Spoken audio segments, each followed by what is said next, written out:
નમસ્કાર મિત્રો, સ્વાગત છે તમારું અમારી યુટ્યુબ ચેનલમાં. મિત્રો, ગુજરાત પોલીસ રિક્વાયરમેન્ટ બોર્ડ દ્વારા આજે પીએસઆઈ અને પોલીસ કોન્સ્ટેબલ ભરતી માટે પોલીસ પરીક્ષા પેટર્ન અને લાયકાત તથા કેટેગરી વાઇઝ જગ્યાઓ જાહેર થઈ ગયેલ છે. તો ચાલો આપણે તે નોટિફિકેશન વિશે જાણીએ. ગુજરાત પોલીસ ભરતી બોર્ડ. મિત્રો, આ ભરતીથી કુલ 12,472 ભરવાની થતી જગ્યાઓની વિગત નીચે મુજબ છે.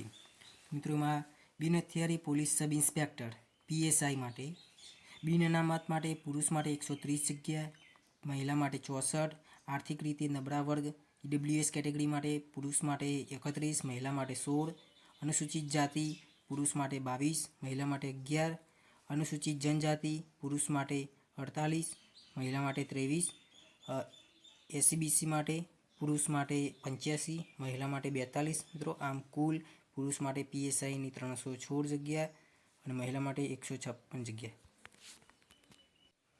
હવે બિન હથિયારી પોલીસ કોન્સ્ટેબલમાં મિત્રો તેમાં બિન અનામતમાં પુરુષ માટે 1855, મહિલા માટે 913, ઈડબ્લ્યુએસમાં 416 પુરુષ માટે, મહિલા માટે 227, અનુસૂચિત જાતિ માટે 304 પુરુષ માટે, મહિલા માટે 150, તે અનુસૂચિત જનજાતિ માટે પુરુષ માટે 663, મહિલા માટે 327, ઈબીસી એસસીબીસી કેટેગરી માટે પુરુષ માટે 1139 અને મહિલા માટે 561. એમ કુલ 4,422 જગ્યા પુરુષ માટે અને મહિલા માટે 2178 જગ્યા. આ રીતે મિત્રો, હથિયારી પોલીસ કોન્સ્ટેબલમાં પણ કેટેગરી વાઇઝ જગ્યાઓ જાહેર થઈ ગયેલ છે. જેલ સિપોઈ હથિયારી પોલીસ કોન્સ્ટેબલ એસઆરબી માટે, જે ફક્ત પુરુષ કેન્ડિડેટ માટે જ છે. આ રીતે કુલ જગ્યાઓ 12,472. હવે મિત્રો, આપણે જાણીશું વય મર્યાદા અને શૈક્ષણિક લાયકાત. તો પોલીસ સબ ઇન્સ્પેક્ટર કેડર માટે મિત્રો તે બિન હથિયારી પોલીસ સબ ઇન્સ્પેક્ટર બિન હથિયારી પીએસઆઈ માટે વય મર્યાદા લઘુત્તમ 21 વર્ષ, મહત્તમ 35 વર્ષ. તારીખ 30/4/1989 થી 30/4/2003 સુધીમાં જન્મેલા બિન હથિયારી પીએસઆઈ માટે એપ્લાય કરી શકે છે.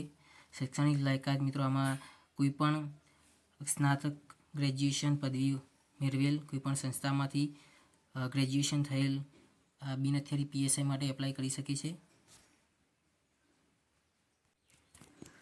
બિન હથિયારી પોલીસ કોન્સ્ટેબલ, હથિયારી પોલીસ કોન્સ્ટેબલ, જેલ સિપોઈ, હથિયારી પોલીસ કોન્સ્ટેબલ એસઆરપીએફ જે લોકરક્ષક કેડરમાં તે વય મર્યાદા મિત્રો 18 વર્ષ લઘુત્તમ, મહત્તમ 33 વર્ષ છે. જે 30/4/1991 થી 30/4/2006 સુધીમાં જન્મેલ. અને શૈક્ષણિક લાયકાત જોઈએ તો ધોરણ 12 પાસ, હાયર સેકન્ડરી પાસ પરીક્ષા પાસ કરેલ હોવા જોઈએ. અને મિત્રો, પોલીસ સબ ઇન્સ્પેક્ટર કેડર તથા લોકરક્ષક કેડર માટે મિત્રો જરૂરી સૂચનાઓમાં મિત્રો તમારે કોમ્પ્યુટર જ્ઞાન હોવું જરૂરી છે. મિત્રો, શારીરિક ધોરણો વિશે જાણીએ તો પુરુષો શારીરિક કસોટી માટે પુરુષ ઉમેદવારો માટે મૂળ ગુજરાતના અનુસૂચિત જનજાતિના ઉમેદવારો માટે ઊંચાઈ 162 અને અનુસૂચિત જનજાતિના ઉમેદવારો સિવાયના તમામ માટે ઊંચાઈ 165 સેન્ટીમીટર અને છાતી બંને માટે 79 ફૂલાયા વગર અને ફૂલાવેલી 84 સેન્ટીમીટર. જે રીતે મહિલાઓ માટે મૂળ ગુજરાતના અનુસૂચિત જનજાતિના ઉમેદવારો માટે ઊંચાઈ 150 સેન્ટીમીટર અને અનુસૂચિત જનજાતિના ઉમેદવારો સિવાયના તમામ માટે 155 સેન્ટીમીટર. મિત્રો, ઉમેદવાર નીચે જણાવ્યા પૈકીની એક કે વધારે શારીરિક ખામી ધરાવતો હશે તો તેને શારીરિક રીતે અયોગ્ય ગણવામાં આવશે. વાંકા ઢીંચણવાળા કે ફૂલેલી છાતી, ત્રાંસી આંખ, સપાટ પગ કે પછી કાયમની અતિશય ફૂલેલી નસ, ફૂલેલો અંગૂઠો, અસ્થિભંગ અંગ કે સડેલા દાંત, ચેપી ચામડીના રોગ અને રંગ અંધત્વની ખામી. મુદ્દા નંબર 10 મિત્રો, જેલ સિપોઈ મહિલા પુરુષ માટે લાગુ પડતું નથી. જે રંગ અંધત્વની ખામી લખેલ છે. Colour blindness. મિત્રો, આ પોલીસ સબ ઇન્સ્પેક્ટર તથા પોલીસ કોન્સ્ટેબલ માટે પરીક્ષા ફી પણ રાખેલ છે, જેમાં જનરલ કેટેગરીના ઉમેદવારોએ નીચે જણાવ્યા મુજબ ફી ઉપરાંત લાગુ પડતા બેંકના સર્વિસ ચાર્જિસ ભરવાના રહેશે. અને ઈડબ્લ્યુએસ, SC, ST, SCBC તથા માજી સૈનિક ઉમેદવારોએ ફી ભરવાની નથી, જેમાં PSI કેડર માટે ₹100, લોકરક્ષક માટે ₹100 અને બંને PSI LRD બંને માટે હોય તો ₹200. આ મિત્રો બેંક ચાર્જ છે. મિત્રો ફીસ ફક્ત ઓનલાઈન જ ભરવાની રહેશે. પોસ્ટ ઓફિસ કે બેંકમાં ચલણ કે રોકડેથી પરીક્ષા ફી ભરી શકાશે નહીં. મિત્રો ઓનલાઈન અરજી કર્યા બાદ શારીરિક ક્ષમતા કસોટી, લેખિત પરીક્ષા તેમજ દસ્તાવેજ ચકાસણી માટેની તારીખો ઓજસની વેબસાઇટ અથવા ભરતી બોર્ડની વેબસાઇટ મારફતે તમામ ઉમેદવારોને જાણ કરવામાં આવશે. તે મુજબ વેબસાઇટ પરથી કોલ લેટર ડાઉનલોડ કરી પ્રિન્ટ કરી લેવાના રહેશે. આમાં ચૂક થશે તો જવાબદારી ઉમેદવારની રહેશે. ઉપરાંત ભરતી બોર્ડ દ્વારા વખતોવખત બહાર પાડવામાં આવેલ ભરતીને લગતી સૂચનાઓ સમજી તેનો અમલ કરવાની જવાબદારી ઉમેદવારની રહેશે. મિત્રો તેમાં ચૂક થશે તો તેની જવાબદારી ઉમેદવારની રહેશે. મિત્રો આમાં પોલીસ સબ ઇન્સ્પેક્ટર કેડરની પરીક્ષાના ચરણો: ફર્સ્ટ ઇઝ ફિઝિકલ ટેસ્ટ, જે ક્વોલિફાય થવાનો રહેશે. 5 કિલોમીટર 25 મિનિટમાં ક્વોલિફાય કરી દેવાનો રહેશે. સેકન્ડ સ્ટેજ મેઇન એક્ઝામ રહેશે. અને લોકરક્ષક કેડરની પરીક્ષાના ચરણોમાં પહેલો ફર્સ્ટ સ્ટેજ ફિઝિકલ ટેસ્ટ અને બીજો ઓબ્જેક્ટિવ MCQ ટેસ્ટ રહેશે. મિત્રો પોલીસ સબ ઇન્સ્પેક્ટર તથા લોકરક્ષક માટે શારીરિક કસોટીમાં કોઈપણ ઉમેદવારોએ બંનેમાં ફોર્મ ભરેલ હશે તો તેઓએ એક જ વાર શારીરિક કસોટી આપવાની રહેશે. કોઈપણ કારણોસર એક જ ઉમેદવારને શારીરિક કસોટી માટે એક કરતાં વધુ પ્રવેશપત્ર મળેલ હોય તો તે પ્રવેશપત્રમાં શારીરિક કસોટીની તારીખ પહેલાં આવતી હોય તેવા એક જ પ્રવેશપત્ર પર શારીરિક કસોટી આપવાની રહેશે અને એક કરતાં વધારે શારીરિક કસોટીના આપનારની ઉમેદવારી રદ કરવામાં આવશે.